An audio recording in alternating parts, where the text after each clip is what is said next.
Today on Animal Fact Files, we're talking about flamingos. You can join our flock by subscribing. Val S. requested today's fancy flyers. There are 6 species of flamingos, and although they sort of look like the cross between a stork and a duck, they're not related to either. No matter the species, flamingos are some of the most recognizable birds on our planet, and they have their food to thank for their colorful plumage. Probably the best word to describe a flamingo is goofy. They have goofy legs, goofy beaks, and goofy stances. They look goofy when they walk in groups, act goofy when they're guarding their nests, and sound goofy whenever they want to communicate. Heck, they even live in goofy environments. Flamingos are drawn to shallow lakes and ponds with harsh water conditions. Some of the watering holes they frequent are twice as salty as the ocean, but the flamingos don't mind. They're after food which thrives in these unusual habitats. Flamingos eat by turning their heads upside down and filtering water over small filter-like plates in their bills.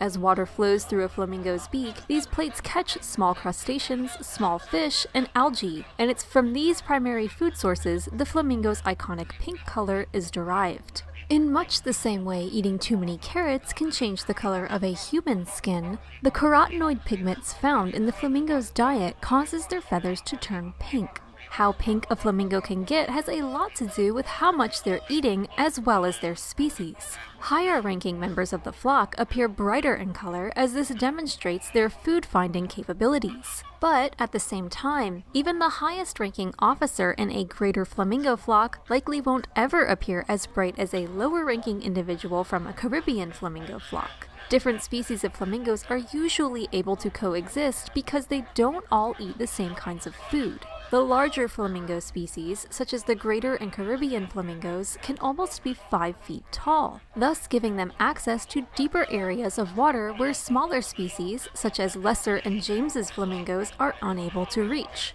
It's not always easy to tell flamingo species apart, but one way to check is to look at their beaks and feet. Can you spot the differences?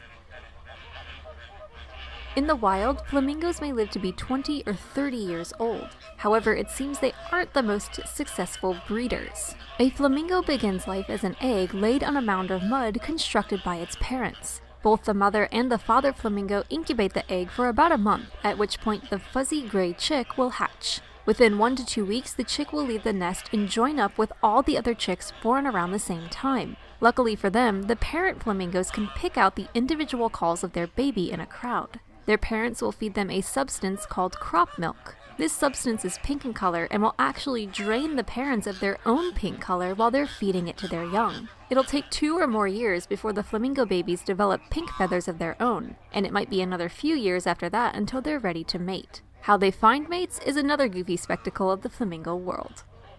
For more facts on flamingos, check out the links in the description. Thank you for watching, and be sure to give a thumbs up for more Animal Fact Files.